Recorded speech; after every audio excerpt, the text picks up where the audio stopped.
Hey, what's going on, guys? So here in West Africa, if you ask the people that live here what kind of pythons they have, they'll answer you with, we got two pythons, big ones and small ones.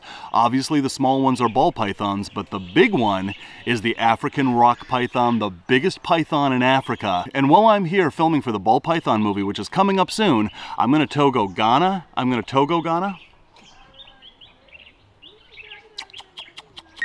going to tour West Africa. I'm going to tour Ghana, Togo, and Benin, and hopefully within those three countries, I'm going to find Africa's largest python. I'm Dāv Kaufman, and these are my reptile adventures. Zilla has everything you need for your reptile pets, from caging to lighting and everything in between. To see their entire catalog and find out where you can get Zilla products near you, visit zillarules.com. Our search for the biggest snake in Africa begins here in Benin. Everyone who we asked across West Africa told us that there were giant pythons in every area we toured, leading us to believe that they were either very common here, or maybe the folklore that they were everywhere was what was common. Either way, we ventured out into the field to find out and found some amazing reptiles along the way. Oh, holy crap! Whoa, we just found a file snake. Holy crap, this is a species that I did not expect to find out here. So while I'm out here looking for the biggest snake in Africa, we've come across this file snake down in a hole underneath this down tree. This is absolutely amazing. We still obviously haven't found the rock python, Africa's biggest snake, but I'll tell you, finding a file snake, woo, man, this is a dream come true.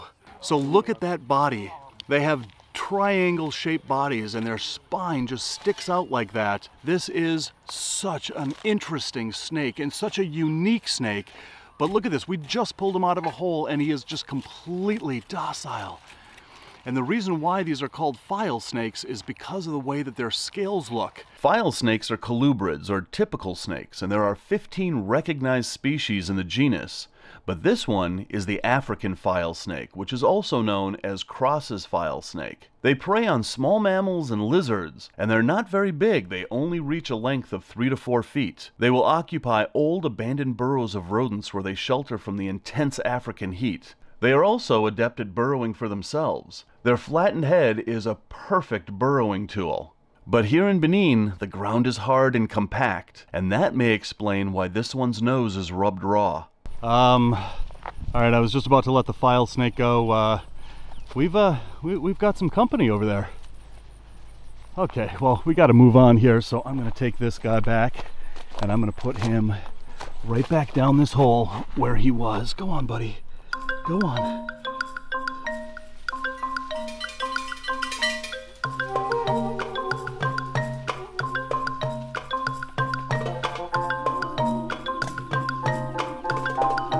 All right, Ewan, what you got over here?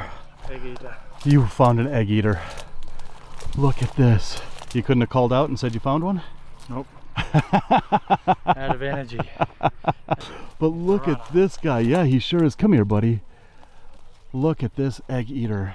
So this guy is probably up in the bush right now looking for nests and looking for eggs to eat. Man, we are finding some cool stuff out here. So this is Daisy Peltus fasciata. This is commonly known as the Central African egg-eating snake, or the Western Forest egg-eater. This species is endemic to Africa, and it is one of 13 species in the genus Daisy Peltus. These are ovivorous, meaning that they eat eggs exclusively, and all members of the genus Daisy Peltus are arboreal. They prefer to remain in trees where they can locate bird nests. It's interesting because their diet has caused an evolutionary adaptation that has removed their teeth, and their necks are much larger than other snakes to enable them to eat eggs whole that are much bigger than their heads. Once the egg reaches a point in the neck, bony projections from the vertebrae or backbone are extended and the egg is crushed against them, puncturing and cracking it. Then the egg is squeezed to extract the liquids inside, and after it swallows the content, it regurgitates the shell.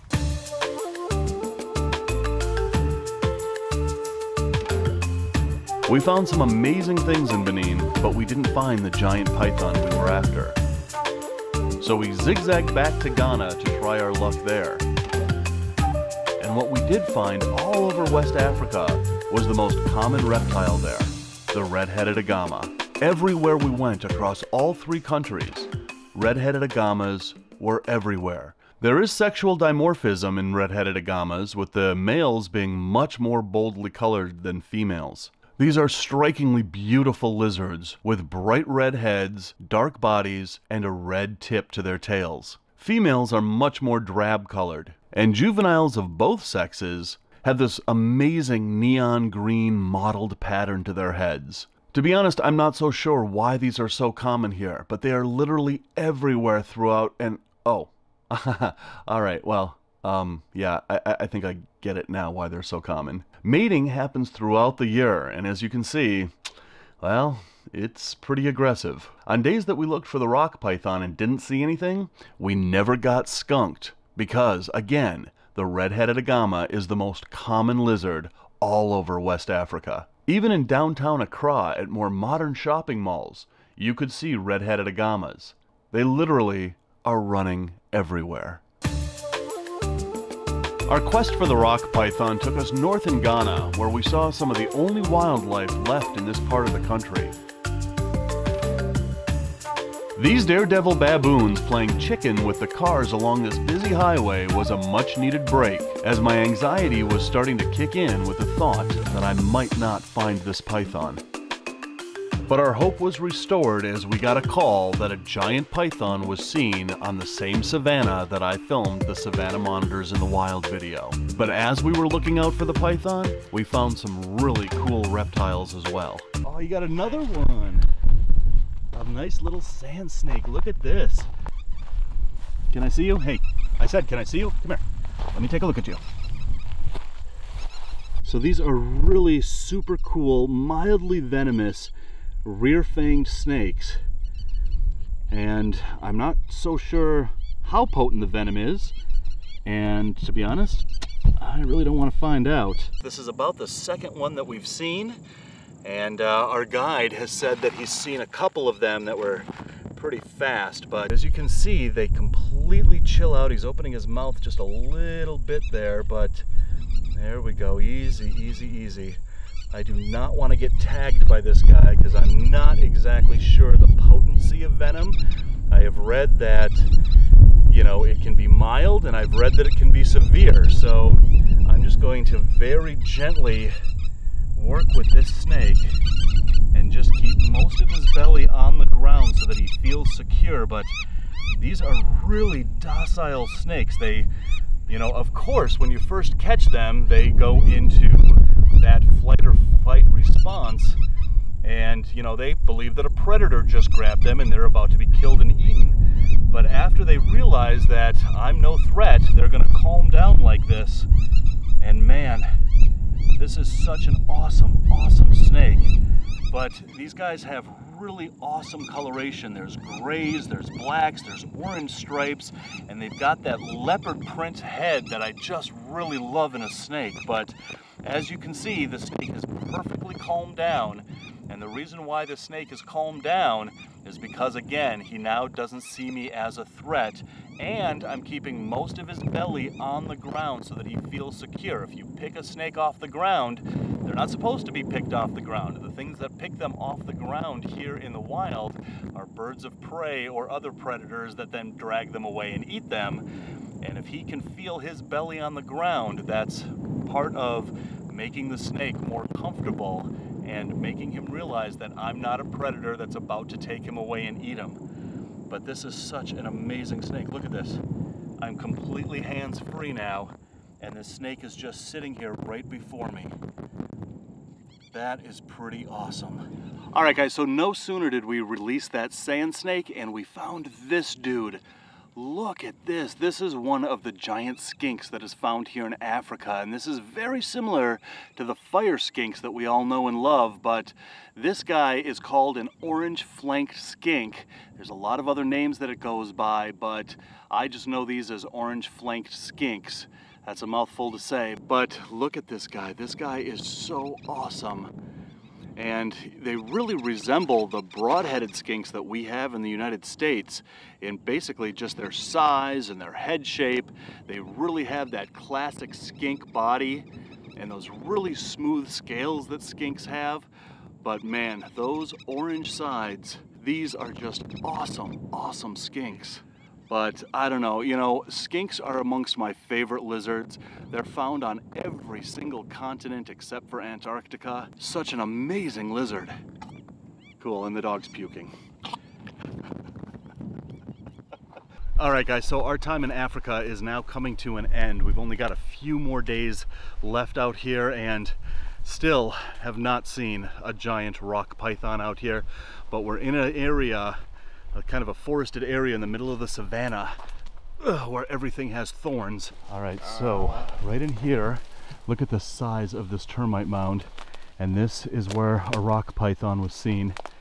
You can see where Ewan is filming there, but you can see the indentation right here where he was out sunning himself.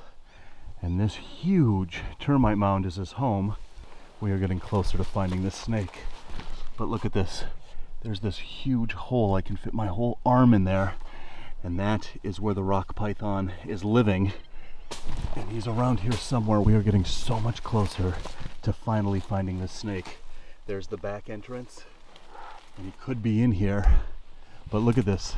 This termite mound has totally engulfed this tree. That is amazing. I kind of expect to find him kind of coiled in little open patches like this. But to be honest, he could be anywhere in here.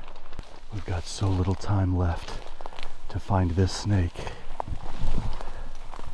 I really hope we don't have to leave Africa without finding this snake. So he could be anywhere in these bushes. He could even be under one of those cows. Boy.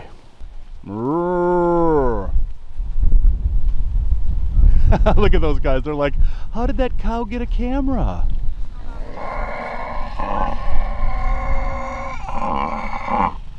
Yep, that's exactly how I sound in the mornings too.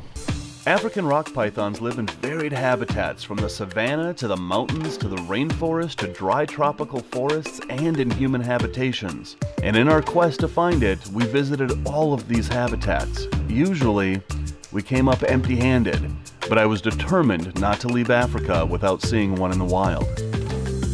Check out what I just came across.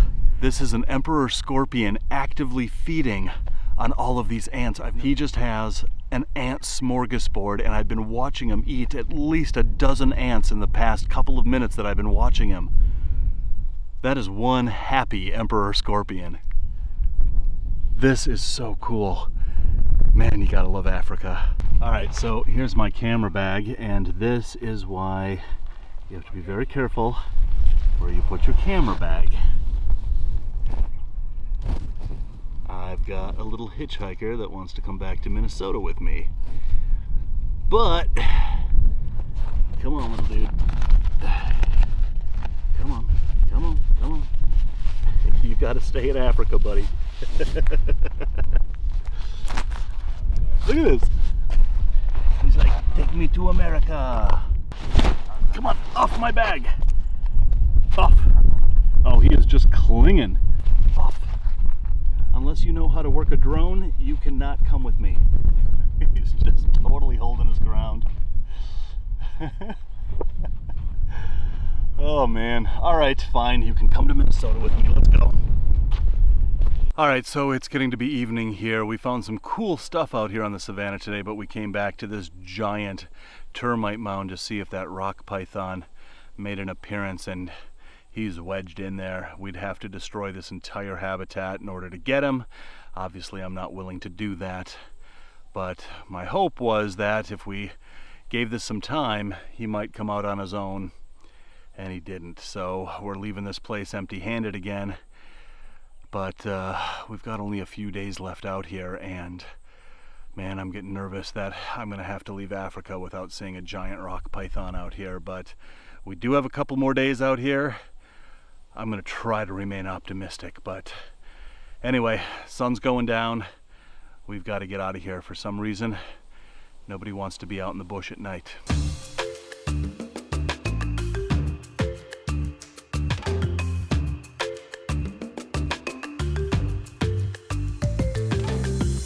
All right, guys, so we got a call from our friend Michael, who you'll meet in the ball python movie, and he told us that he just spotted a monster rock python right in the village that he lives in, and hopefully it's still there. Talk about taking this to the last minute. Today is our last day in Africa, and we got to be to the airport in 6 hours. We are rushing up to Michael's village to see if we can find this snake.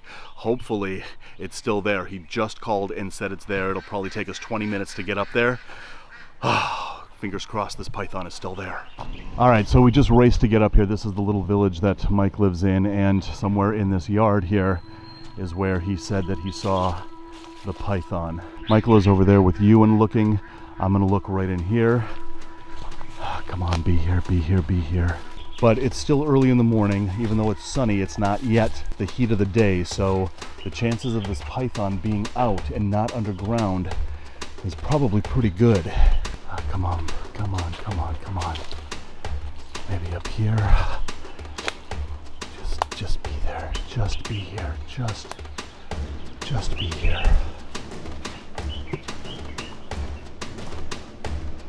Holy crap. Holy crap. Where are you going, sweetheart? Look at this monster. All right. He is on the move. I'm gonna try to stop him from moving. Oh my God. This is a monster. Come here, sweetheart.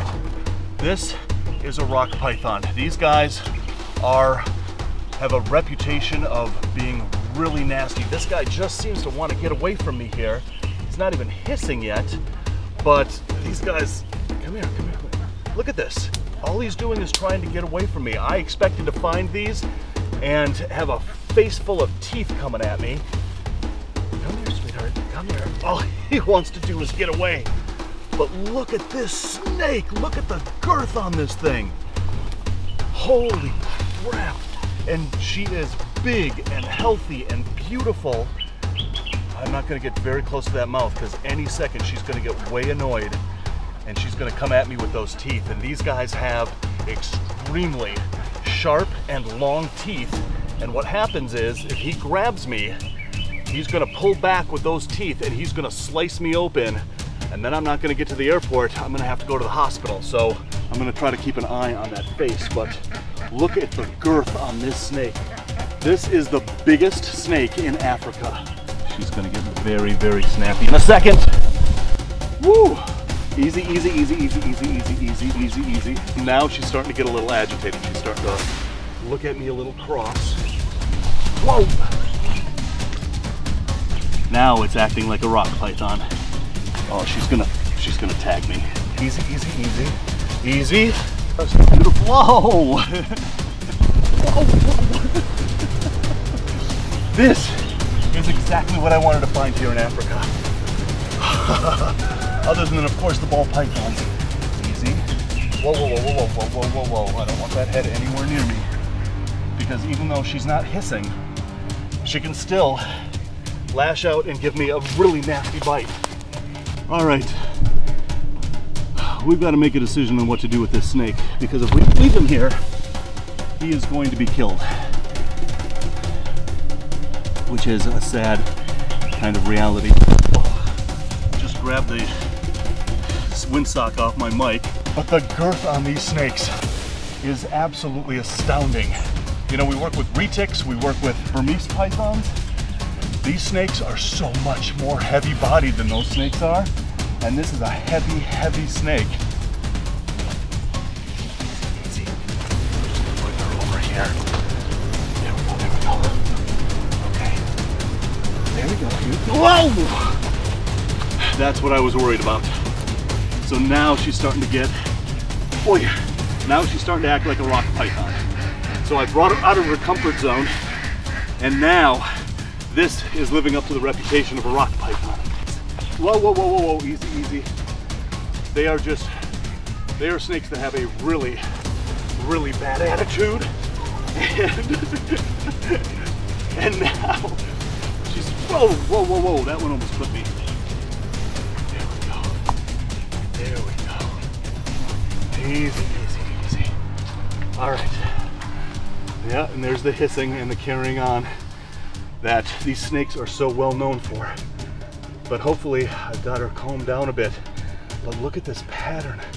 It looks like she just shed. This is an amazing snake. But oh, look at this in the sunlight. That is the sign of a healthy snake. Look at that iridescence. Just fantastic. I know. It literally took us the 3.5 weeks that we've been in Africa searching for the snake over 3 countries, and we find it within the final hours of our trip. This is amazing. Look at this. She is now just sitting here. She's calmed down. This is not what I expected from a wild rock python at all. She obviously got a little agitated, but look at this. She is now calm and docile and just letting me sit with her and enjoy her presence and her company. Anyway guys, this has been an amazing trip to Africa, finding absolutely amazing snakes. The ball python movie is coming up really soon, so hit that subscribe button when you do hit that bell so you do not miss that movie and you don't miss any other uploads. Leave a comment below. Let me know what you think about this amazing snake. And as always guys, until the next reptile adventure, love the planet, feed your reptile obsession, and rattle on.